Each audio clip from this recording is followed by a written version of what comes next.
Hey, Off-Season After Dark fans, we are having our 17th episode overall and our second episode that is in season and not off-season. And this is our first episode where we have a familiar face with us. Garrett Armbrust, glad to have you back again. I believe it was episode 3 or 4 that you were on, though I don't remember specifically, but I know it was in the first 4. And we had our chat and preview on the American Conference at that time. It was a very good episode.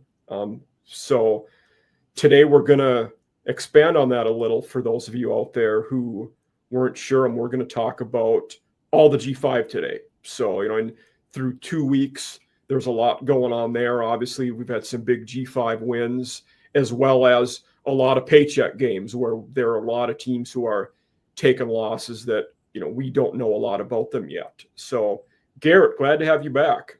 Yeah, thanks for having me on again. Excited to talk some more college football. Obviously, it was a good week with the USF upset and a lot of good games around the country. There were some G5 on G5 matchups and a lot of good ones too. I'm sure we're going to touch on before this next Saturday comes around. So excited to get into it. Yeah, I think that USF and Florida, that has to be the starting spot for us today. Very good win by USF. What has stood out for you, about them so far? And not only that, they also beat Boise, who was a lot of people's preseason prediction to be the best G5 team. So we got two solid wins for the Bulls. What have you noticed about them? Yeah, I mean, I think honestly they probably have the best resume in the country right now of 2 wins. I mean, they beat a Boise State team that was ranked to start the season, and then they beat a Florida team that was ranked, 13 in the country yesterday. So, I mean, they have 2 ranked wins in the first 2 games. They have an opportunity to do the same against Miami next week.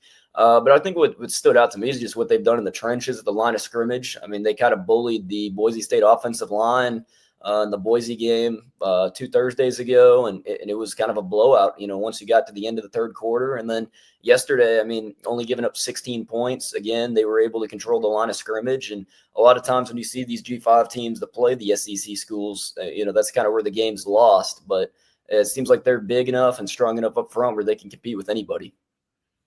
I think that's well said. You only allow 16 points to Florida, 1 touchdown, 3 field goals, kept, DJ Legway off balance. Not that Legway wasn't terrible by any means, but he couldn't get into much of a rhythm. And the Gators were just okay at running the ball. And South Florida, they 4.4 yards a carry, not bad. Byron Brown was good enough throwing the ball. He's never going to be elite as a thrower, but combined with his skill set and his ability to run the ball, he had 66 yards rushing yesterday. And mind you, for those of you out there that don't know, in college, the sack yards are subtracted from that. So that's also going to play into that. But they're a team who, both sides of the line, they're playing well. They're not getting bullied. And like you had said, that's typically where the biggest disadvantage is there's little line depth and your dudes on the O&D line are not going to the G5 schools.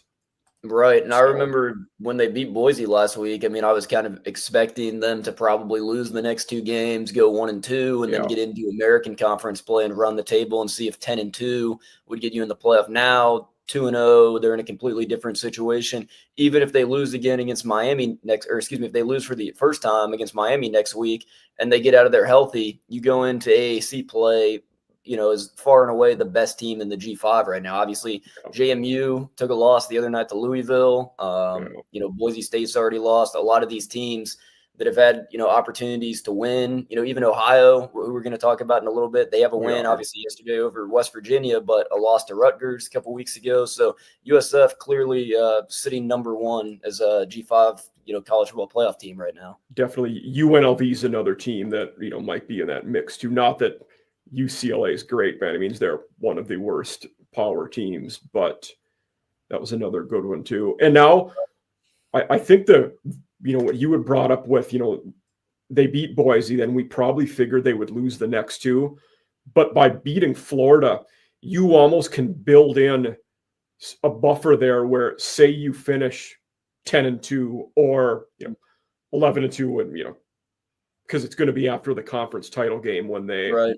announce the playoff spot, you might be able to have a competitive resume with a team that has only one loss because you have those two signature wins. Like, your schedule and your body of work is going to measure up against a lot of G5 teams with one fewer loss than you. Tulane will be in the same boat as that after playing Duke and Ole Miss, in the coming weeks. So that'll be ones to look at. But what other?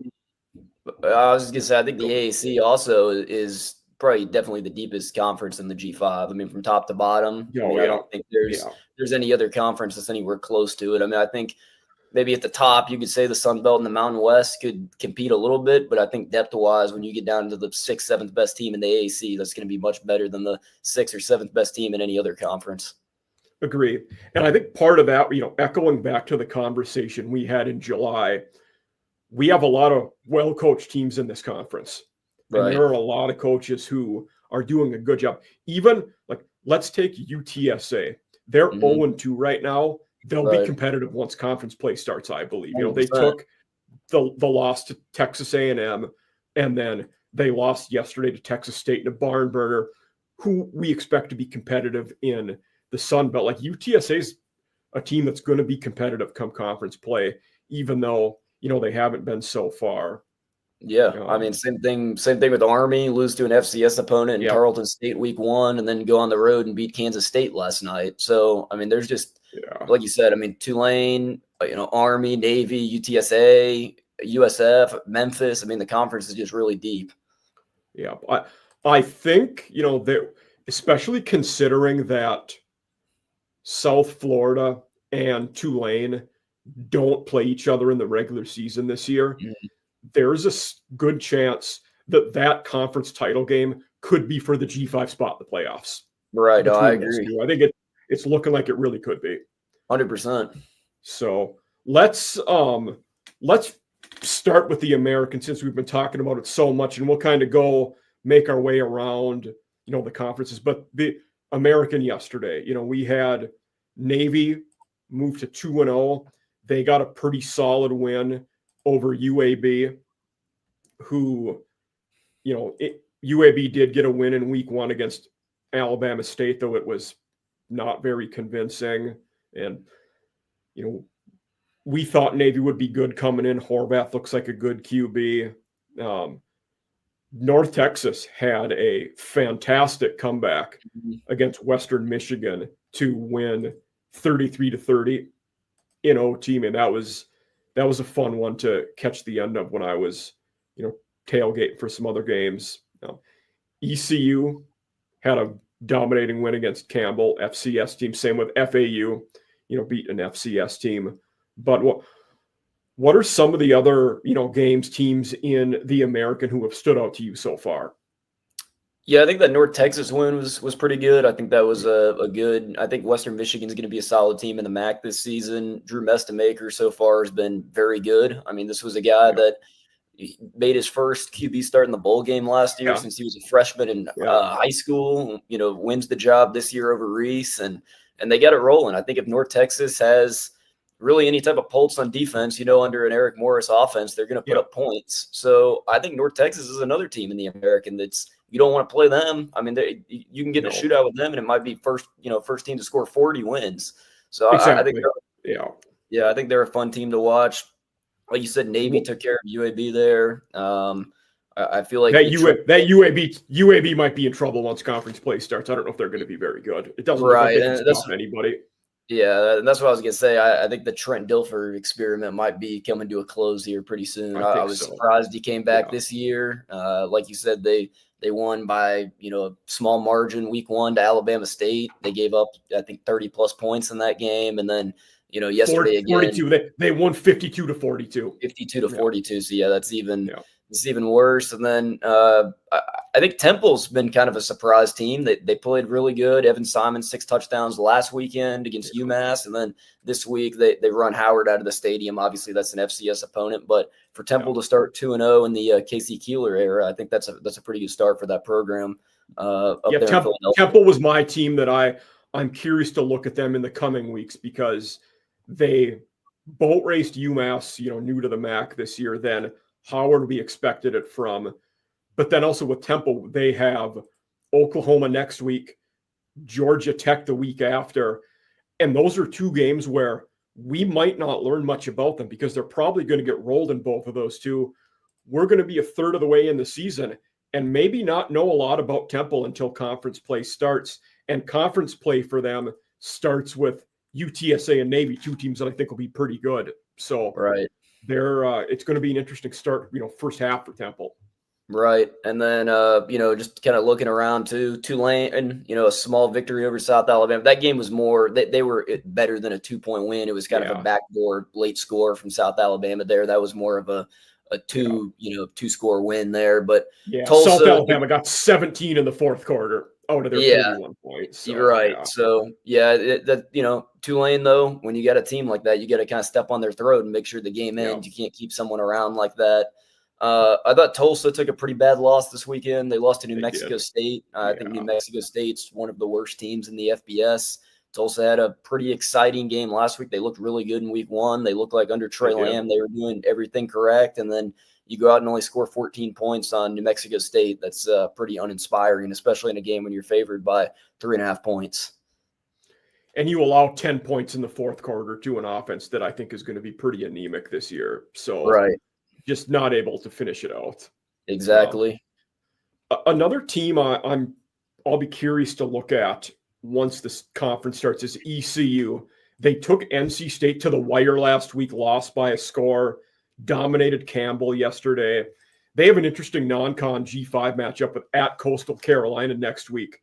But if nothing else, ECU should be able to throw the ball. You got multiple good receivers. Hauser's played a lot of college football, a good tight end who's emerging. And they're a team who, another one, despite being 1-1, I think they could be an all right one. I think Yannick and Anthony Smith are 2 of the top, receivers they can be in the AAC when they're playing their best. They're very, very good receivers. And it seems as though Hauser's maybe cut down a little bit on his interception problem. That's kind of been his flaw over the last year was he threw a pretty good amount of touchdowns, but he also threw a good amount of interceptions. So if he can keep the ball, out of the other team's, hands and not give away free possessions to the other team, I think that puts ECU in a pretty good position. Because like you said, they played an NC State team, tough. NC State, had a game yesterday where they beat Virginia. So NC State's a solid team, and ECU almost won that one. So I think they'll be definitely a probably 7-8 win team, I would think. Yeah. One of my favorite hires in the offseason was Tim Albin going to Charlotte. And I had a Charlotte guy on, Hunter was his name, from Highway 49 podcast a couple weeks ago. They were, I don't want to say apprehensive, but they thought it would take time and that team wouldn't take off right away. That looks to be the case. Their offense has not been good through 2 games. They opened up with App State where they scored 11, and then North Carolina, they scored 3. So Charlotte might, it might be a rough year for them, but I do expect them to get better once Albin gets everything in the system. It's almost like a true year 0 for him, in this case. 100%. I mean, Connor Harrell, only 282 passing yards for the first 2 weeks. Obviously, that's not going to get it done. Defense, though, to hold UNC to 20 points, I mean, it's pretty solid. I mean, that's if you can do that in conference play, I mean, that's going to put you in position to win football games as long as you can keep up with, with some scoring. Yeah. So I think they just need to figure out a way to put some points on the board. But like you said, this is a year 0. Everyone knows that Tim Albin was a great coach at Ohio. He's going to come to Charlotte, and he's probably going to make Charlotte a pretty solid football team. It's just not going to happen right now. I think in 3-4 years from now, though, they could be a pretty solid team. I agree. I think that hit the nail on the head there. And we'll talk a little bit about some of these conference games next week, later on in the show, but there's a few next week that North Texas, Washington State could be a fun one. Washington State has started better than I expected. I didn't think they would dominate San Diego yesterday like they did. But I will give you dealer's choice, Garrett. What conference do you want to move to next and talk about? Just go up and talk about some Sun Belt. Awesome. So I am in mourning yesterday, as yes. many of the people can see the flag behind me. The Thundering Herd did not acquit themselves well against newcomer Missouri State. They, week 1 at Georgia, they covered the spread. I guess that's about all you can, say about week 1. But let's start off the Friday night game. The team that I picked to win the Sun Belt preseason, JMU. I still would stand by that claim. They went to a good Louisville team, and it was tied going into the fourth quarter. They didn't get it. Obviously, in the end, lost 28-14. But JMU is rolling with the 2 QBs, Barnett and Sluka, both playing, and I think they're going to be salty in the conference schedule. Yeah, I thought their defense played really good. They held, I tweeted the other night, they held Isaac Brown, who's, Louisville's RB1 and one of the best running backs really in the entire country, to 2.6 yards per carry until he broke through at the end. He had like a 70-yard rushing TD there at the end where he kind of broke through. But before that, they really held him to really nothing. He had 12 carries for 104 yards. One of those carries was 78 yards. Right. So you're absolutely right about that. Yeah. I was just going to say, usually the 2 QB system kind of means you don't have a QB. Obviously, in this situation, it's a little different. Barnett's coming off the injury. Sluka is kind of just in there as a run guy, kind of knew he wasn't going to pass the ball.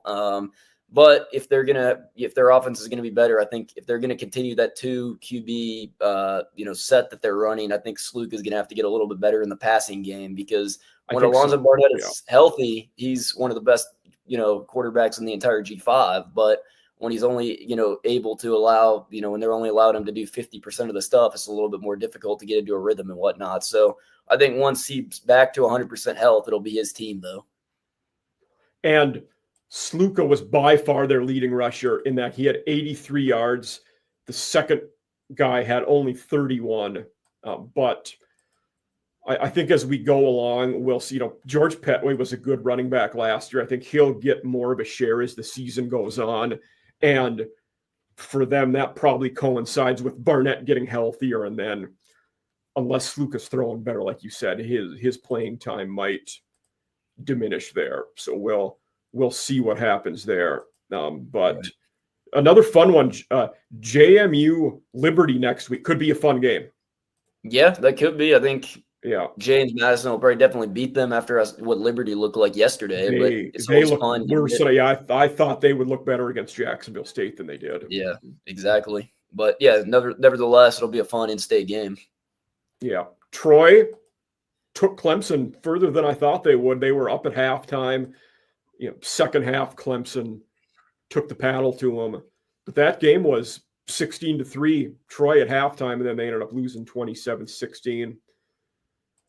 So, Crowder, they get up to a start there. Yeah. Unfortunately, Goose Crowder, Troy quarterback threw for 3 interceptions, which kind of put the nail in the coffin there. But still, nevertheless, a Troy team that I didn't think would be very good this year took one of the better teams in the country all the way. So that's pretty darn impressive out of them.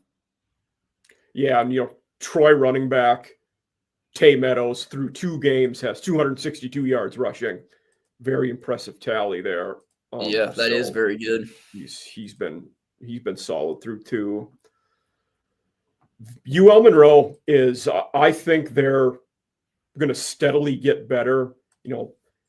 Brian Vincent took over an awful situation, one of the worst FBS programs. They won 5 games in his year 1 last year, albeit they finished the season poorly. They got off to a hot start, didn't finish well, dominated St. Francis in week 1, got rolled by Alabama last week. I don't think we've learned much about them. They dominated when they had to, got rolled when we expected them to. We know they'll run the ball a lot. Brian Vincent's teams always have a run-heavy approach. 6 of his 8 seasons as an offensive coordinator, play caller, they have been the slowest pace of play in the country. That doesn't happen by accident. But UL Monroe, UTEP next week could be a fun one. That could anything be a fun. anything with UL Monroe that stands out to you? Armienta seems to be a guy that fits his system all right. Yeah, I think what you said. I mean, Vincent was kind of put in one of those situations where before he was hired, I mean, they were kind of one of the bottom, tier FBS teams, got him almost to a bowl game last year. Obviously, it hurt to lose Ahmad Hardy to the transfer portal. I think that guy is an incredible running back, already one of the best running backs in the SEC. But yeah, I mean, losing to Alabama yesterday, after Alabama lost to Florida State, I mean, whoever they played yesterday, they were going to roll. That was a complete revenge. Oh, it was. Absolutely. I mean, that's just happened. UL Monroe was just there to have to be the one taking it. But I think they'll be solid this year. I think making a bowl game will be difficult, but I don't think that they're going to be, an easy game on the schedule for any team. No, I think that's very true. And the way they play, Alabama notwithstanding, they're going to limit possessions and mistakes so much. It's going to be competitive games. Like, they're a team, when it gets into conference play, if they're ever an underdog by 2 possessions, I'll probably pick them to cover, because the way they play is going to keep it close. Right. Exactly. No, I think that's very fair. Yeah. Another team in that conference, I was low on Appalachian State going into the season. They started off 2-0. We talked about the Charlotte game. Then they beat FCS, Lindenwood last week. They have a conference game next week they're at Southern Miss, but Appalachian has started off better than I thought they would, to their credit. So they'll be an interesting one for, can they get to 6 wins in a bowl game, I think will be the question there. And they've certainly started off in a good spot to do that. Right. Yeah. I was going to say one guy that stuck out for me is Rashad Dubignon, their running back who transferred from Arkansas, over 300 yards in 2 games. That's good. Yeah. That's very good. I thought A.J. Swan week 1 looked really good. Obviously, former SEC quarterback at Vanderbilt, and I'm forgetting where his first stop was, but somewhere else in the SEC he's been as well. LSU. Vanderbilt, LSU. That's it. Yep. So he's looking pretty good. Obviously, kind of sloppy yesterday against an FCS opponent, kind of very similar to Coastal Carolina yesterday. They were also sloppy against an FCS opponent, but nevertheless 2-0 to start the season. With a new coach is never going to be a problem. No. Let's talk about the other 2-0 team in the Sun Belt now, albeit the other division, Texas State, who has beaten 2 better teams than that. Taking on ETSU in week 1, beating them pretty handily, and then yesterday going to San Antonio and beating UTSA.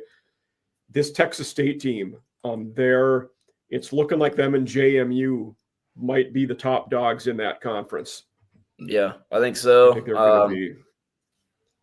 Yeah, I think their offense at Texas State's looked really good this year. Brad Jackson at quarterback's been very good. Lincoln Pear at running back's been good. And then Bo Sparks, I think he already has like 6 touchdowns on the year at wide receiver. He's been really good, putting up a lot of points. I think it's going to probably be between them and Louisiana, and Arkansas State is kind of the 3 top dogs in the West. But absolutely.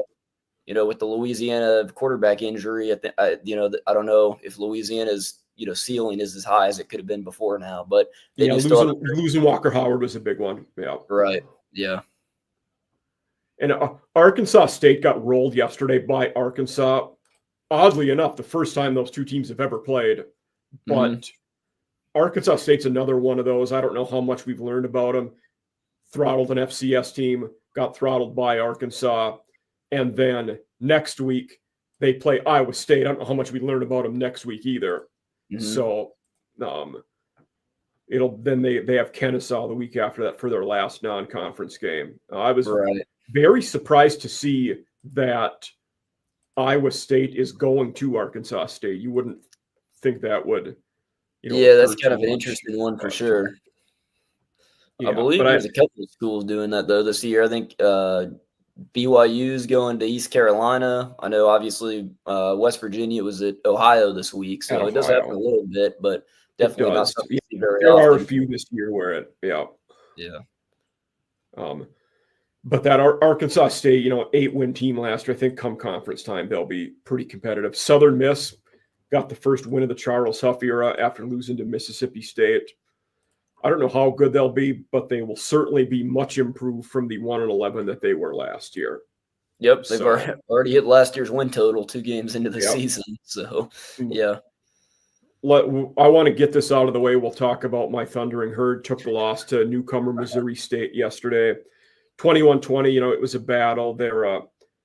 Some of the play calling and decisions, and execution, were not good. I think anybody who watched that game would admit as much. It might be Tony Gibbs is another one. It's a true year zero with all the roster turnover here. So I don't have too high of expectations, but hopefully they can just get better and get everything going in the right direction. Right. Yeah. When you have, pretty much your whole team from last year that won a Sun Belt title and completely different rosters this year, it's hard to build momentum. It is, for sure. A team who is only 1-1 but looked pretty decent through 2 games, Old Dominion. And I had Ricky Ron is probably on the hottest seat going into the season. A lot of people thought they might get better this year. They have. They were pretty competitive at Indiana in the opener, lost by 13, rolled NC Central, an FCS team yesterday. And Old Dominion at Virginia Tech next week is a winnable game for them. That Va-Tech team does not look good. No, and ODU's beat them, 2 years ago, I want to say? I mean, it just happened recently. Yeah, it was recent, yeah. Yeah. Colton Joseph, dual threat quarterback, threw 3 touchdowns yesterday. One of the best quarterbacks to be able to use their legs in the country. I think ODU is definitely a team that you got to watch out for in the East this year. Yeah, and we talked about Liberty before having a big game next week. In 2 weeks, ODU plays Liberty, so that'll be another fun G5 game to watch out for. Yeah. Georgia State, it might be another tough year for Del McGee and his crew. We expected them to lose to Memphis. They didn't do many things, at a decent level yesterday. And we expected them to get, boat raced by Ole Miss in week 1, which they did. Right. And they got an FCS game next week, but then they go at Vanderbilt, who they beat Vandy last year. I think Vandy might get revenge on him this year, though. We'll see. Yeah. But not looking too great for Georgia State, especially in a pretty competitive conference. Right. Coastal Carolina is 1-1. They have not looked very good, though. Virginia really beat them good in week 1. And then they played Charleston Southern yesterday, won 13-0, but the offensive play was not good. They have their QBs, MJ Morris, former NC State guy, 13 for 22, 102 yards, 3 interceptions thrown. So I don't know if Coastal is going to be much this year. Yeah, I think if they have as bad as a season as I think they possibly could, where they only win 4 or 5 games, I think Tim Beck might be a seat that gets pretty warm at the end of the season. I think that the direction of that program over the past couple of years has definitely started kind of on a downward spiral. I think you're absolutely right about that. When I did my article for Mike Farrell Sports last week, the 5 coaches on the hot seat, Beck was initially on the list, but then I had taken him off, so he would have been number 6 or 7. Yeah, and it's not looking good because obviously Chadwell was very good there, and it appears that they're regressing every year with Beck. So not how you're going to keep your job. And then Louisiana, you had mentioned the QB injury to them. They beat McNeese State yesterday, but Daniel Beal is their QB now, replacing Walker Howard. They're going to be a super run-heavy team in that case, and they ran the ball more than double of the times they threw it yesterday. So they do have a very good run game, though. They do. Zylan Perry and Bill Davis are very, very good running backs. Davis had 130-some yards yesterday. Yeah, 132, and then Perry 94. So, I think they're just going to have to feed the ball to those guys a lot this season because they are very, very good running backs. Obviously, they lost Dre Washington from last year. He went up to Alabama, but they just kind of remained stacked in the RB room. Yeah, I think that's going to be their identity is a run-heavy, pound the box team. And for them, that's probably what they have to do. Right. Let's move on to the Mountain West next. Okay. So we had Boise we had talked a lot about the Boise opener at USF. They beat Eastern Washington, an FCS team, on Friday night. Maddox Madsen definitely turned it around after week one, though. Tough to take too much away from that game after USF really took it to them in the opener. For Boise, after the very disappointing week one and them being a team we expected to contend for that playoff spot, what are your expectations for Boise now through the rest of the year? I mean, I'm honestly still pretty high on them. I mean, I think they still have an out-of-conference game against Notre Dame that I would anticipate that they definitely lose that. But it wouldn't surprise me if they went undefeated in Mountain West play, to be honest with you. I mean, I think them and UNLV are still the two top teams in the Mountain West. I think the UNLV week one game scared a lot of people, but they looked obviously much better last night. And then, I think this USF team that they got, pretty much run out of the stadium by might just be much better than people anticipated them to be. This isn't the same USF team that, has gone 6-6 or 7-5 over the past couple of years. I think Boise just played a very bad game against a really good opponent, and it just happened to be a blowout. But I think Boise State will get it figured out. I don't think they're going to be a team that loses more than one game in conference play. I think that's probably fair. Though for them, I think where that USF loss hurts them a great deal is now that UNLV game is probably must win. And you may have to beat them twice because you're probably going to lose to Notre Dame. With 3 wins, I don't think you get in the playoffs as a G5. Yeah, and if it comes down to them in USF obviously has the head-to-head advantage. So, losing a game like that week one might have just kind of been their death sentence, kind of before their season even really started. So it was looking like it could be. San Jose State, played early morning against Texas yesterday. They'd had a close loss to Central Michigan in week one, though at home that's you're not taking a moral victory away from losing to Central Michigan at home in week one. So not a great start for the Spartans and Ken Numatalolo. We'll see what happens with them. Utah State is first-year Bronco Mendenhall. He was one of my favorite hires of the offseason. That was another guy I liked a lot. They had a solid win against UTEP in week one, lost to Texas A&M yesterday, did cover in that one. Do you think Utah State – I don't expect them to be a conference contender. Do you think they could get to a bowl game in week one or year one of Bronco? I think it's possible. I mean, you have a veteran quarterback in Bryson Barnes who can throw the ball and run the ball. He was very effective at the end of last season. I think kind of the last 5 weeks of the season, he was one of the more underrated quarterbacks in the country. And I think, obviously, the win over UTEP week one, I think UTEP's going to be a much improved team from last year. I think that was a pretty solid win. They should be. And then, obviously, they, Texas A&M's an SEC contender. They scored 22 points on them yesterday. Teams like that, if you can go on the road and put up 20 points on an SEC team, I think that's pretty impressive. So I think a 6-win season is definitely not out of the realm of possibility when you have an older quarterback, a coach that's won pretty much everywhere that he's been. I think it's definitely possible. Yeah, I agree with you there. They're another one who I think going to a bowl game is the expectations or the goal for this year. Then year 2 and 3 of Mendenhall is where you really expect to see that girl. Let's talk about the team where Mendenhall came from, New Mexico. Year 1 of Jason Eck, who came from Idaho. So they beat Idaho State yesterday after losing to Michigan last weekend, where they did some decent things. They looked all right at Michigan in week 1, lost 34-17. And I am absolutely fascinated to watch New Mexico at UCLA next week, because that UCLA team has been awful.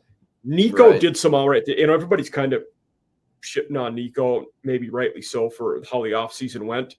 Nico's not the reason they lost yesterday, though. It's a lot of reasons why. Mm-hmm. Yeah, well, and I mean, the UCLA offensive line has been horrible. And what we were talking about earlier, G5 teams, if they're going to win and up against a Power 4 opponent, you got to win in the trenches. When you play a team that has an offensive line that bad, that definitely gives, New Mexico an opportunity to go in there, create pressure on the quarterback, and their wide receivers haven't really done much. And the New Mexico staple over the past 2 seasons is score a lot of points. Obviously, last year was a completely different team, but they're not going to be afraid to score points. Eck coming over from Idaho, they scored a lot of points there, and I think they have enough playmakers on this team where they can get in some shootouts with some teams. And the way Eck is coached, I think, makes them a tougher matchup for UCLA because they've built from the trenches outward on both sides of the ball. And you had said that's where they're going to build from and prioritize is exactly where UCLA has been struggling. So that'll be an interesting one. But yeah, New Mexico, they Humphrey had 141 yards on the ground, 2 touchdowns yesterday. I mean, they really ran the ball well and put that game away in the 4th quarter when they had to. Yeah. So he was a great running back at Montana State too. I thought that was a very underrated portal pickup that they were able to get him this offseason. I honestly thought he probably could have gone to a program that might have even been better, but they were able to land him, and I think he's going to be a really good running back in the Mountain West this year. Yeah, I think that's absolutely true. Yeah, they had, that's a pretty heavy FCS transfer team. Jack Lane, their QB, I think he was Montana last year. But he was Idaho. He was with Eck last year. He came over. Yeah, he came over with Eck. Right. Mm-hmm. Yeah. And Humphrey was a Montana State guy. But that, we talked about that O-line. Their whole O-line is portal guys. You had Air Force, a JUCO guy, Murray State. The center, Caden Robnett, was another one. He came with Eck from Idaho. And then Richie Pierce was at ECU, though he was at New Mexico last year. So that line will be beefed up. We'll see if they can give UCLA a game next week. Colorado State really struggled yesterday against Northern Colorado. Did you catch any of that game? Or I saw the ending of it where Northern Colorado looked like they got the game stolen from them. It looked like a catch to me. I don't know what your opinion on it was, but so that's why I asked. I didn't see it, but I heard about that scenario afterwards. Yeah, it was just a pretty obvious touchdown to me. I mean, it was kind of one of those where the receivers kind of penned up to the DB, and when they went to the ground, they didn't really know where the ball was, but I'm pretty sure he controlled it the whole way. But I don't know. I think Colorado State's probably they've been a competitive team over the past couple of years. I don't think Braden Fowler Nicolosi's done as much over the past year and a half as they've expected him to. He's a guy that's played a lot of football. We haven't seen him get a ton better. Right. Yeah. So I don't know. I just don't think I have a whole lot of stock for them this year. Yeah. They were competitive at Washington in week 1, and I think Washington's going to be a good team. We might learn something about Colorado State next week. Another team we've talked about. They have UTSA next week. That could be a fun game. And if you don't buckle up the chin strap and stop the run, UTSA is going to roll you. So, Robert Henry will get for a lot of yards. Yeah, he will. Mm-hmm. Yeah. So that'll be Wyoming moved to 2-0. So they only won 3 games all of last year. They beat Akron in the biggest pillow fight I've ever seen in week 1, 10-0. And then they beat Northern Iowa, who FCS, but a pretty good FCS team. They beat yesterday. I think Wyoming is going to get. Wyoming is another one. We're talking about power teams going to G5 teams. Utah goes to Wyoming next week in another one. Okay, that'll be a fun one.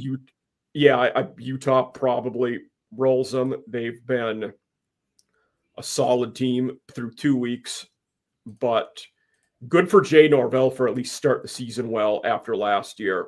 I was happy that. Oh, go for it. What were you going to say? No. I was just going to say. I mean, it appears like they have a pretty solid defense. I mean, they've only given up 1 touchdown through 2 games. So,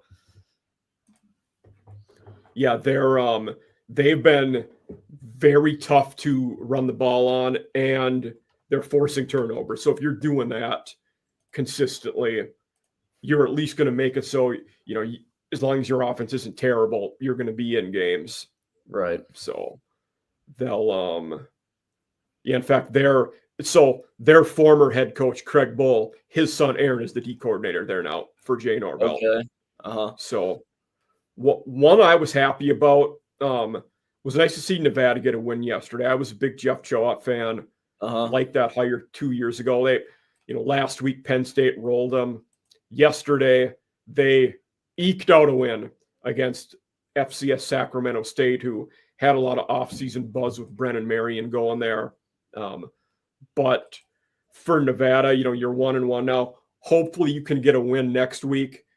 You have Middle Tennessee at home, who is among the worst teams in the country. They're not good. We'll talk about them more when we get into CUSA, but I don't know if Nevada's going to be, they were poor last year, in what was basically, a year zero for Choate, 3-10, but hopefully they can get 4 or 5 this year, and get a little better. Right. Let's talk a little bit about the UNLV game. They won 30-23 against UCLA. That's probably one of them we should dive a little deeper into than just being surface level, but they're 3-0 now. They had looked very poor in the first game against Idaho State, then got better against Sam Houston last week and won that game by 17. Then you play UCLA yesterday and beat them by a score. So what's UNLV done well at? Where are they improving on the field as the season starts? Yeah, I mean, I think they're still scoring points. I think Calandria he's been pretty good. Obviously, week one was kind of a mixed bag between him and Alex Orji. They were trying to kind of figure out who the QB1 was. I think Calandria gives a little bit more. He can throw the ball and run the ball. Orji's obviously a great athlete, but I think Calandria just has better pocket awareness. He can throw the ball a little bit better. I think Jet Thomas is the best running back in the Mountain West. Didn't have, an insane game yesterday by any means, but he pretty much single-handedly won the game for them week one against Idaho State. Obviously, they beat Sam Houston last week and then, beat UNLV this week. So, I mean, they've got things rolling again. A lot of former 4 and 5 stars on that team. Denver Harris, JoJo Earl, Justin Flo. I mean, there's a lot of guys on that team that were high-level high school players that they're getting another chance here playing under Dan Mullen, and I definitely would not count out UNLV. I think people definitely overreacted a little bit to week one. One of them, maybe the best G5 versus G5 game next week will be UNLV at Miami, because that Miami team has a good run. Chuck Martin is a heck of a coach. Right. And at the very least, they will make UNLV work to run the ball. Now, I don't know if Miami can score enough to stick with them. Daquan Finn hasn't looked great, but it still could be a fun game. Yeah, no, I think it'll definitely kind of depends on what Finn does. I mean, obviously at Toledo a couple of years ago, he was one of the most, electric quarterbacks in all of the country. If he can get back to any type of level of play from, 2022, I think there's definitely a chance that game will definitely be competitive. Yeah, that's probably a good segue into moving over to the MAC, and we can start with that Miami, Ohio team. They took a pounding against Rutgers yesterday and lost 17-0 to Wisconsin in week one. Both those games were on the road. They took these games as payout games. We expected them to be where they are, which the MAC is, in my opinion, always the toughest to gauge non-con game, because they're fine with just getting blown out and taking paychecks. They don't panic. They'll play the subs when they're getting rolled or not. It's almost like they take the foot off the gas pretty early in prep for that conference season. But I have little doubt that the Red Hawks will be competitive come conference season. And even though obviously the UNLV game is not a conference game, it could be a fun one next week. Right. Yeah, I agree. Then we had Northern Illinois. That was a Friday night game against Maryland. They were competitive in that game up till the end. They lost by 11, which, it's interesting one because they played FCS Holy Cross in week one. Looked terrible. They Mhm. were not good, but they did a lot better against Maryland on the road, where it was a one possession game going into the fourth quarter, and then they were down 13-9. Maryland got the long touchdown pass in the fourth, and that was all she wrote. But Northern Illinois, in their last year in the conference, I don't expect them to win it. They'll be middle to top half of that conference, though, I think. Yeah, right. No, I mean, they're another one of those teams where they have a very good head coach, but they were just extremely portal heavy this year. I mean, they had, I Yeah. think, like Oh, 70 yeah. players come in or something. So those teams especially take, a couple extra weeks probably to gel into the season. And that might have been why you saw the result that you did against Holy Cross. But they played pretty well against Maryland. I mean, Malik Washington looked really good at quarterback for Maryland week 1. And I mean, he looked fine on Friday night, but I thought the NIU defense did a great job to only give up 20 points. I think that's nail on the head there. That's a good take. Let's briefly, and I mean briefly, touch on the team who might be the worst in the FBS, Kent State. Mm-hmm. They eked by Merrimack last week, 21-17, got rolled by Texas Tech yesterday. They have Buffalo next week. Then they have 2 ranked games, Florida State and Oklahoma. Things are not going to get better for Kent State this year. They probably won't win another game. I wouldn't think so. Another situation where their head coach leaves during the offseason. Defensive coordinator takes a job at North Dakota State like a month before they get into camp. I mean, just kind of a disastrous situation for them. Don't really have too many standout players on their team. No. Yeah, I mean, like you said, I don't see honestly how they do anything better than 1-11. Yeah, and I almost feel for Mark Carney, the interim head coach, coordinator. Mm-hmm. He might be a good coach. We're not going to know, though, because that team and roster is so bad. Like he's a guy that down the road will probably might succeed. He'll be around the game for a long time. He has a pretty good track record. He was at Charlotte and Kent State for a bit. Mm-hmm. But this team is just so bad, we're not going to learn anything about him as a coach. Right. No, exactly. And moving forward for Kent State, it's going to be tough to attract a decent head coach. Like, I don't know, like that might be one of the things that potentially could help him if they can't find anybody else. Yeah. Maybe he backdoors into the job long term. Like I just don't know what you do. For me, if I'm them, you're kind of seeing in the portal NIL era, the G5 teams doing one of two things. You're either hiring the young guy who's hungry for his first job or the older, successful veteran who's been there. I would probably lean the veteran route if I was Kent State this time. Yeah. But what veteran's going to want that job? Right. I mean, I guess the other counterpoint to that would be maybe a young guy that rejuvenates the program, because I just don't see how they're going to get commits and people to play there if they have this.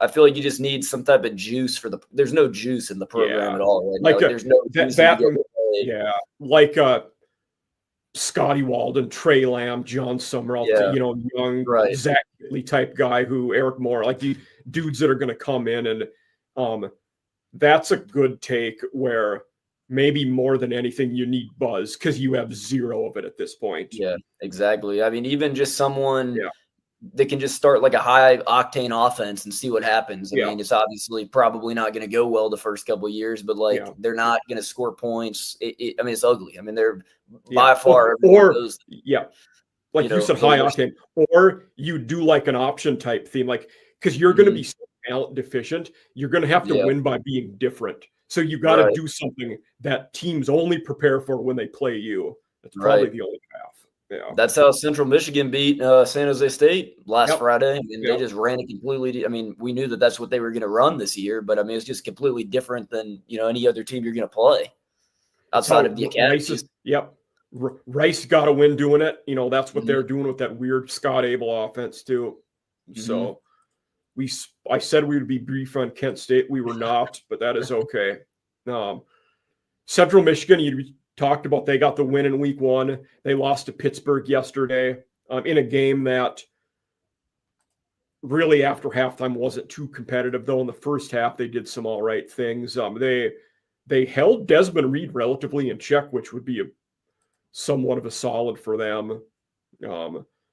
Bowling Green was pretty competitive with Cincinnati yesterday after Bowling Green got the win against an FCS team in week 1. I don't know how they'll be this year.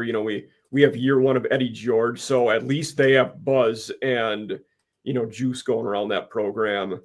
Mm-hmm. I don't know how Cincinnati might struggle this year too, but yeah, we'll see. We had touched on Western Michigan and North Texas. WMU really pissed that one away yesterday after losing to Michigan State in the opener. A game yesterday you should have won. You should have been able to finish out North Texas, and then especially for Western, you probably start 0-4 now because you have 9th-ranked Illinois on the road next week.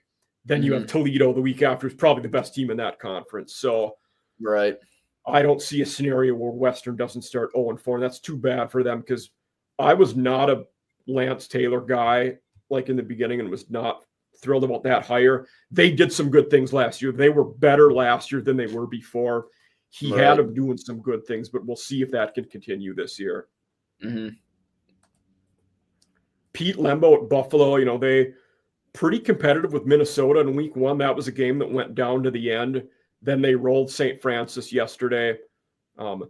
I do expect Buffalo to win at Kent State next week, who we were just talking about.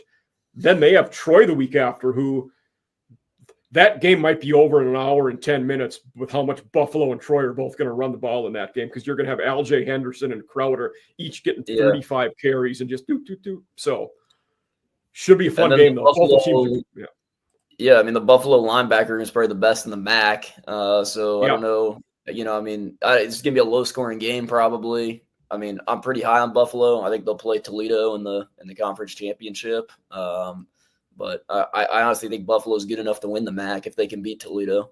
Yeah. I think I picked – when I had the MAC – MAC was the last conference I did a preview for, and I had some Ohio guys on, and one of them picked Toledo and Buffalo, and then me and one of the other guys, I think we picked Miami and Toledo. But I think Buffalo and Ohio could both be in there as well. I mean, they're both going to be solid teams. Ohio had a fantastic win yesterday. That we should talk about that next. That's a good one. What did Ohio do in that game to win it? For the people out there that didn't watch it. Well, their defense was very good. West Virginia was not able to throw a passing touchdown. They scored 10 points. They held Jaheim White, I think, to 40 rushing yards. Yeah, I mean, that's pretty impressive. And he got injured, which is obviously a big loss too.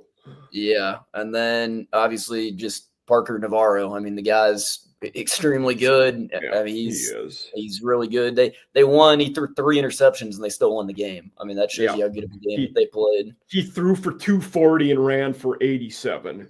So they're a team who, come conference play, I didn't pick them to make the conference title game. If they do, it wouldn't shock me at this point. They're going to be one of those 4 that are in the mix for it. Right. Yeah, it sucked for Albin to leave. I thought Brian Smith was a little bit of an odd hire, kind of just staying within the program. But it seems like, for them to keep Navarro and some other guys that stuck around, I mean, they're definitely still going to be, like you said, in that top 4 teams in the MAC this year. Yeah. Yeah, they'll. I anticipate they'll get throttled next week. They go to Ohio State. We would expect that. But that's one of those games. We talked about the MAC teams, they're okay taking the paycheck and getting rolled. Once that game is out of hand and there's no chance you come back and win, I pull Parker Navarro right away. You can't have him get hurt. He's the franchise for that team. Exactly. Yeah. So they're another team who we talked about, briefly mentioned the newcomer to that conference. UMass has not acquitted themselves well in the MAC. We got rolled by Temple. and then we lost to FCS Bryant by 1 yesterday. So not in a walk-off field goal. This UMass team is going to be in for a long season. I think that your QB play with whether you have Brandon Rose or Grant Jordan, I don't know who's going to be the guy moving forward. They both played a decent amount through 2 games. The Rocco Griffins ran the ball okay, but they're a team that has as bad of a QB problem as Marshall does right now. Yeah, no, I would agree with that. And the Eastern Michigan loss yesterday was also just as bad as the UMass loss. Both lost to FCS opponents. Eastern Michigan did not look good yesterday at all. To a team that lost a 55-0 to Florida the week before. Yeah, exactly. That had less than 100 total yards of offense to Florida. Boy. So yeah. But Toledo looked great, though. I mean, they beat a very good Western Kentucky team and never was even a game. Yeah. I guess. Go for it. Yeah. Oh, yeah. I was just going to say, they did a pretty good job of holding, Maverick McIver through an interception. That was his first one of the season. Yeah. Parrish, their running back, didn't really do a whole lot. So, no, I mean, Toledo looked really good. And Tucker Gleason really didn't even have to do much. No, he didn't. Yeah. I made the comment to one of my buddies yesterday, and we were talking that because of how bad the strength of schedule is going to be in Conference USA, and with Western Kentucky and Liberty both losing yesterday, CUSA is probably eliminated from playoff contention at this point. Safe to say their winner is not, because you would have had to been 13-0 probably to get in. Yeah. It just sucks because the bottom of that conference, it just throws it all off completely. So bad. I mean, the top of their conference, I mean, it's still not as good as any other G5, conference. Like their top teams are still not as good as the other top teams, but it's just like teams 8 through 10, are just significantly worse than a lot of the other conferences. Yeah. Lastly, in this conference, and maybe not as bad as Kent State, but close, we have the Akron Zips, who have been outscored 78-0 through 2 games. We talked about the shutout at Wyoming, or home against Wyoming, 10-0. Then they lose 68-0 to Nebraska yesterday. I expected them to lose. I didn't think it would be that bad, though. In all fairness, Dylan Raiola has looked fantastic through 2 games. But Akron wasn't going to make a bowl game this year. They are ineligible due to their deficient APR scores. I got to imagine this is probably Joe Moorhead's last year there. Yeah, I just can't believe, Ben Finley, this is his 5th season playing college football. Yes. Obviously, by no means is the team all his fault, but he's thrown 0 passing touchdowns, 139 passing yards, an interception, and a QBR of 8.7 through 2 weeks of the college football season. That is not going to win you many games. No, and we are in his 6th year of college football, 3 at NC State, 1 at Cal, and now his 2nd at Akron. So, that you almost wonder if you're I guess if you're Moorhead, maybe the writing's on the wall. But at this point, if you have a young guy that might be the future, do you just let him play and see what happens? I don't know. Right. Because, like you said, with the bowl ban, what are you playing for, really? I understand that you want to win games and stuff, but, at the end of the day, it doesn't matter how many games they win. That they're not playing for anything after the regular season. No, you're definitely right about that. I suppose we should talk about CUSA next. That's I think the only one we haven't touched on, because we just talked MAC, Mountain West, Sunbelt, and we started with American. So CUSA is it. I feel like a lot of these games have crossed over. We already talked about Missouri State Marshall, and I don't care to talk about that game ever again for the rest of my life. Florida International, we expected them to get beat by Penn State yesterday. They beat Bethune-Cookman last week, FCS team. So we haven't learned much about them. They have the rivalry against FAU next week. I like the Willie Simmons hire a lot in the offseason. we don't, know, I think, a lot about FIU so far, other than Jenkins should be a decent QB at that level. He's going to run around. He's going to make plays. We're going to see him. He's a fun guy to watch. He will occasionally throw the errant pass. Through 2 games, he has not thrown a touchdown pass. He has thrown an interception. He has ran for 2 touchdowns, but I don't know. FIU probably doesn't make a bowl game this year, but we'll see in year 1 with Simmons. Yeah, I mean they kept it competitive. It was 10-0 at half. They blocked the kick right before they went to halftime. I mean, I thought, for an FIU team in year 1 of Willie Simmons, I thought they played pretty good in the first half against, a national title contender. I mean, Penn State is one of those teams that up front has an extreme advantage over you. And I mean, Penn State probably arguably has maybe the best roster in college football. So, I mean, 34-0, I don't think is anything, it's not that embarrassing of a loss by any means. Yeah. Another team in that conference who had a loss yesterday to a blue blood team, but not embarrassing.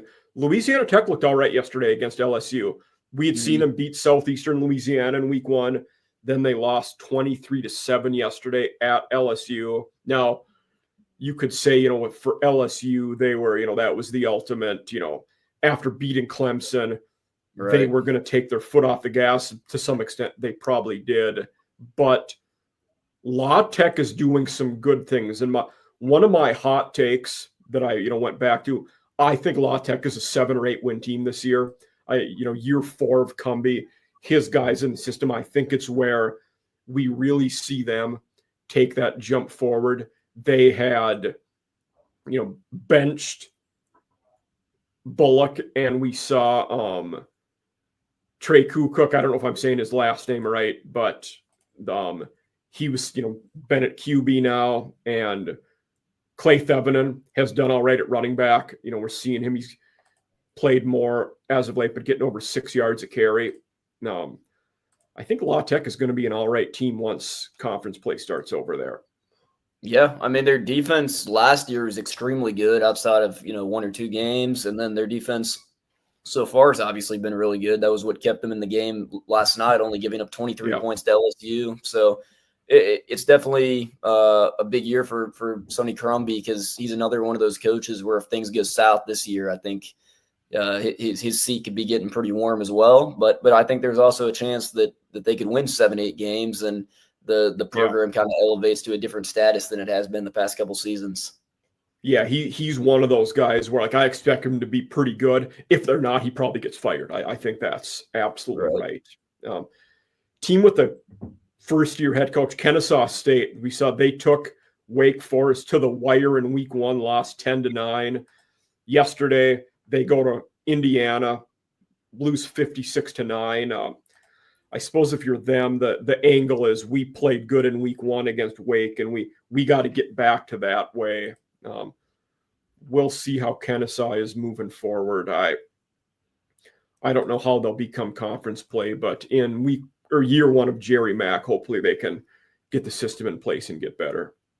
Yeah, I think they have a solid, quarterback in Dexter Williams. I think he's pretty good. I know he didn't play, I guess, all of the game yesterday, it looks like, looking at the stats, but yeah, I mean, I don't know.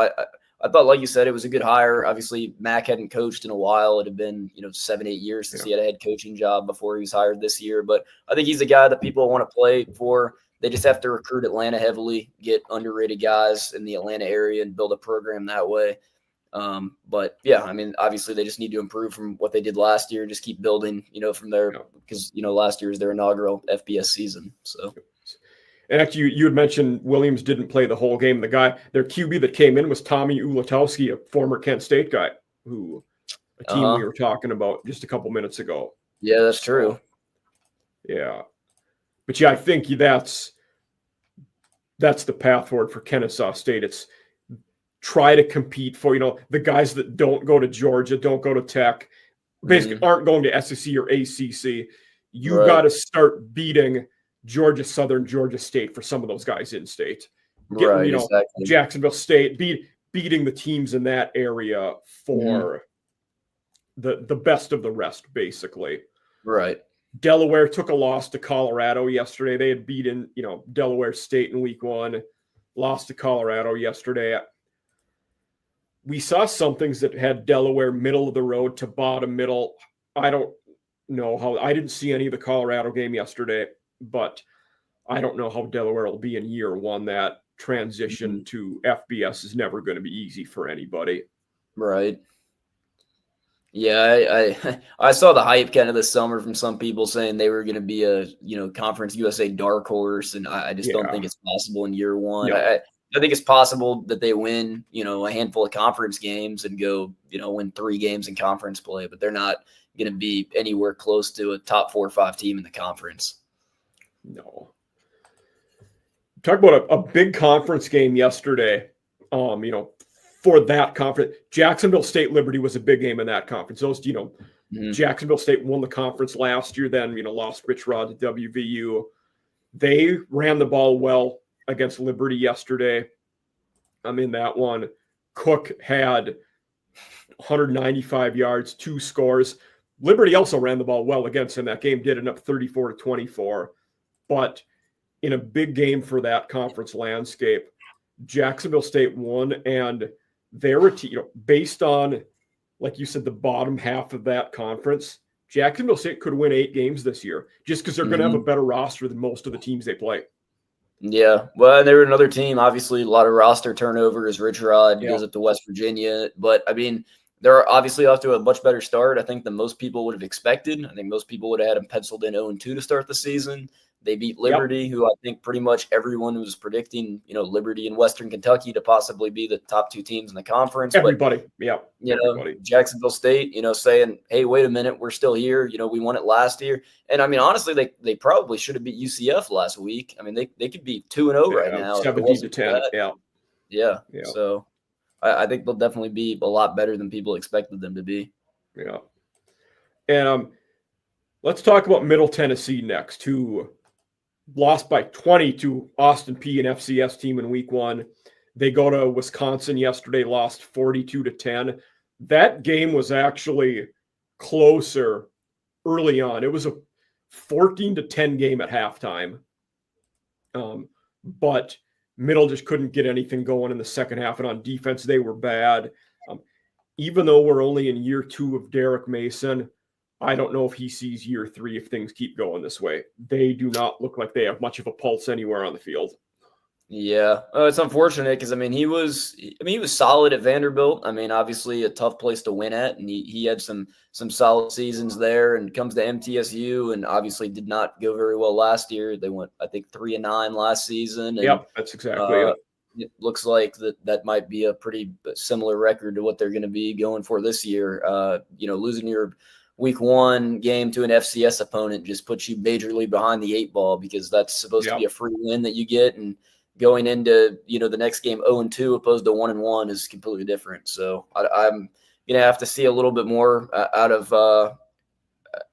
Vattiato, their quarterback. Obviously been there for a long time. I always struggle with this. I don't know if they're, after watching him this year, I don't know if there is more in him, because he's played a lot of football, and that's kind of what he is. Yeah, I feel like he gets hyped up every offseason. He does. He throws for, his past 2 seasons, he's thrown for, 3,000 yards, but he just throws for a lot of interceptions.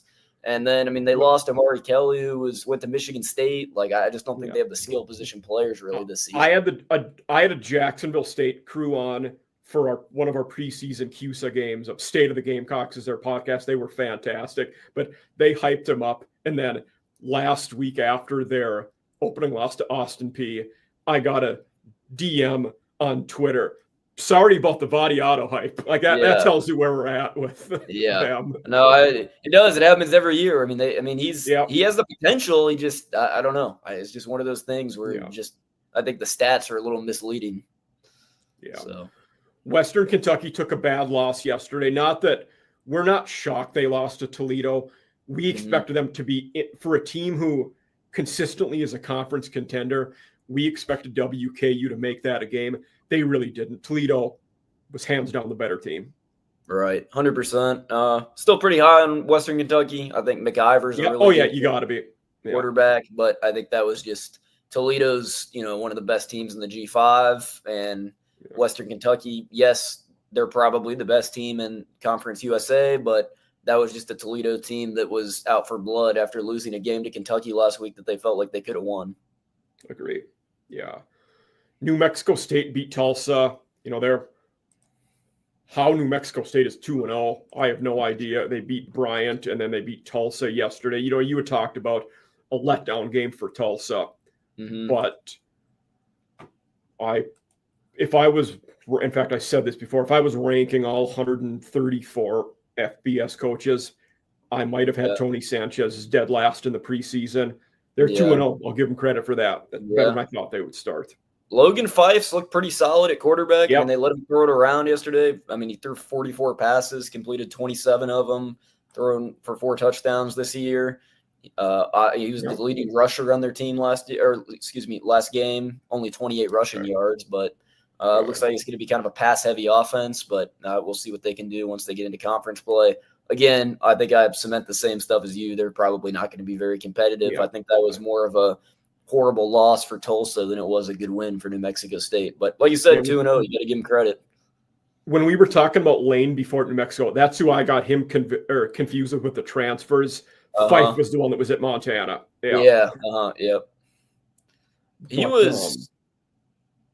I thought he had committed somewhere else in the spring, maybe, and then he went to New Mexico. I thought Fresno State was on him, if I remember correctly. Yeah, I think they were. I think you were right about that. Yeah. Okay. Yeah. Because then, but EJ Warner ended up at Fresno. That's probably how that happened. UTEP got a big win yesterday against UT Martin after, they lost to Utah State week 1.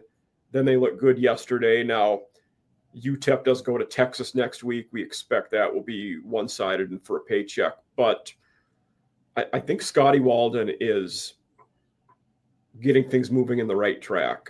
So, yeah, well, I agree. I think Kenny Odom's one of the best wide receivers in the G5. Yeah. Very, very good. Malachi Nelson looked really good yesterday, 4 passing touchdowns. Obviously, UTEP, they lost to an FCS opponent last year. I think they lost to Southern Utah. Obviously, UT Martin, consistent, FCS playoff team. So to go out there in a dominant victory like that, I think that's a good win for them. Yeah, Hashawn Wilson had over 100 yards for UTEP. So at least they're doing things on both sides of the ball too. Good for them. One of the more disappointing teams in that, another team who new coach, but Sam Houston is 0-3, and they've been competitive. That Western Kentucky game, they were in week 0. It was close early on. Then Western pulled away at the end. Same thing. It was close with UNLV. Then UNLV pulled away. And then yesterday they lost by 17 at Hawaii.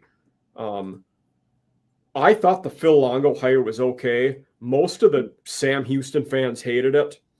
The ones that hated it, I imagine they're yelling from the rooftops now that they were right.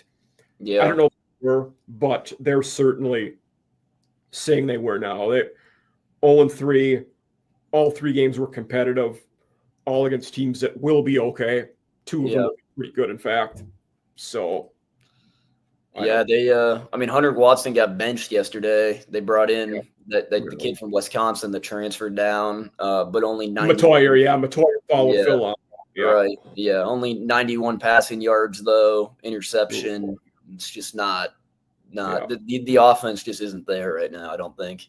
No, I think you're right about that. Yeah. Let's one thing we were going to do then after the conference, talk about the this is the top 25 G5 teams so far. I feel like top 1 and 2 can't complain about those 2. USF is easily going to be 1. Tulane's slotting in at 2. Beyond that, we might have some discussions, but anything on this list that stands out to you, is anybody higher than you think they should be or lower than you think they should be? Might be a good way to start this one. I think personally, Fresno State should be up a little higher. I think they had a very good win week 1 over Georgia Southern. It was a pretty dominant victory, and then they beat Oregon State yesterday. I think 2-0 start there is pretty impressive. I think the Rice hype was obviously influenced heavily by the win over Louisiana. They played Houston yesterday. That was, a bye game where they're just going there to get their money, and they're gonna lose. But still, I don't know that I would have Rice as the 17th best G5 team in the country by any means. I wouldn't have Navy at 3. Yeah, they're 2-0. They beat VMI, which we expected, and then they allowed 24 to a bad UAB team yesterday. So if we were picking on a neutral field right now, there were several teams below them: JMU, UTSA, Toledo, Memphis, Ohio, North Texas, UNLV.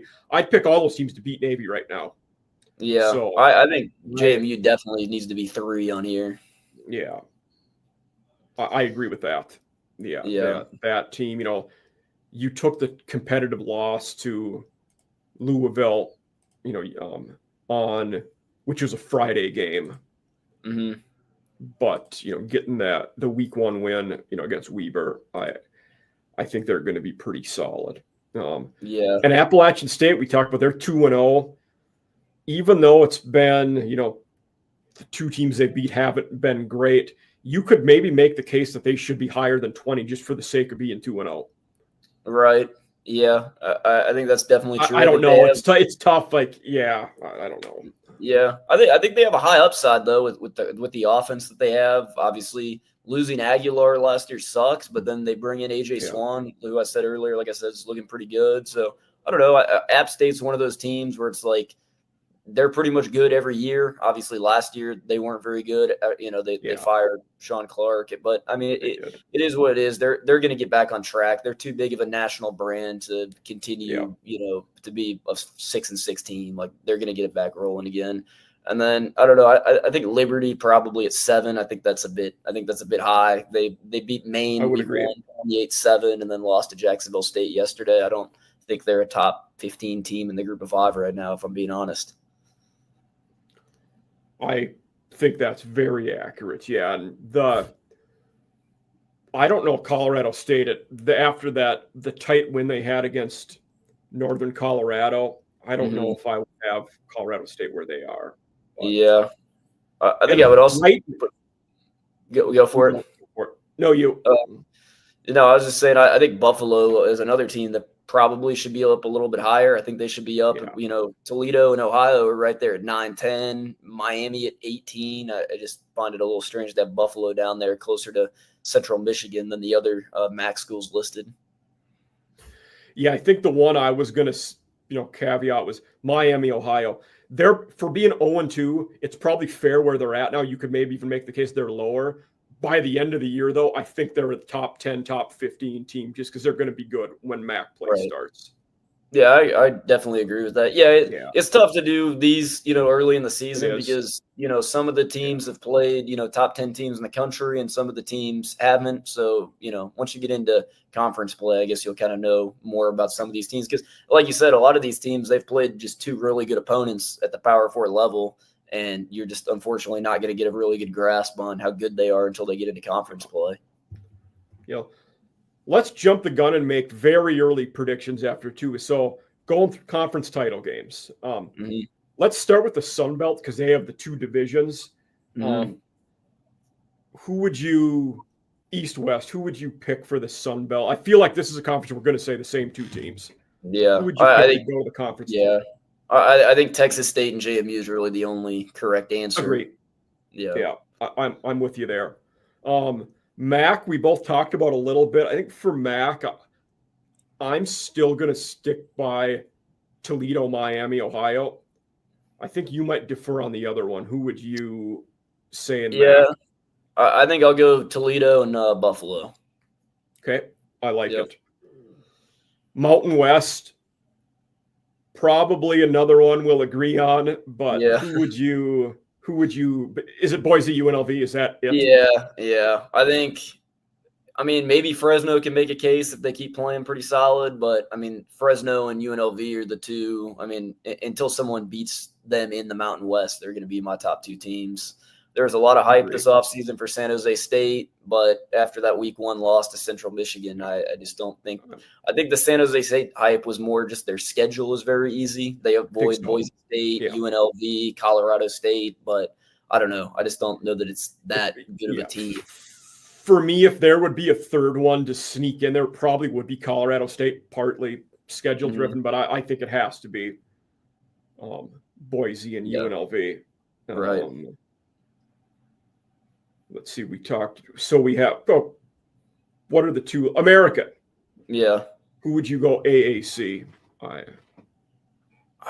think Tulane's the obvious one, and then. I said preseason Navy, but I think I'm going to switch it to UTSA. Okay. I think I'm going to go Tulane and USF. Okay. In that one. But UTSA, I think UTSA is going to be very salty when that conference season starts. But I'm going to go Tulane USF, I think. Okay. And then last one. Yeah. Well, I was just going to say, we'll see about USF. I think they're really good. It's just they, unfortunately, over the past couple of seasons, this is obviously much different this year at this point, the 2 wins that they've had, but they haven't lived up to the hype all the way through the season. I just got to see it because they play Memphis, they play UTSA. Like, it's going to be a tough conference schedule. I don't think they get through the conference schedule unscathed. Memphis is one that it's always tough to count them out. They're always competitive and up there. Right. Yeah. And then last one, Conference USA. I think I'm going to lean, and I said Liberty, WKU preseason like everybody did. I think I'm going to switch that to WKU and Jacksonville State. Mm-hmm. Yeah, I think I'm going to have to agree with you on that one as well. Okay. Yeah, so that's good. But we went longer than I thought we would here, but that's okay. Again, Garrett Armbrust, you can see Garrett's where you can find him on the banner down there. And for those of you out there, I'll tag all of his stuff so he'll be easy to find and follow for you guys. But Garrett, thanks for being with us in our Week 2 G5 roundup. Glad to have you again, and certainly we'll do it in the future. Of course. Thanks for having me on again. Always good to talk college football with you. And I know you love talking about the smaller schools that don't get as much love as, on ESPN and some of the bigger companies that don't like to talk about all the schools that we like to talk about. So it's fun to talk about G5 football with someone else that knows what they're talking about. Couldn't have said it better. That's great. So thanks again, Garrett, and everybody out there. Appreciate you listening. Have a good day.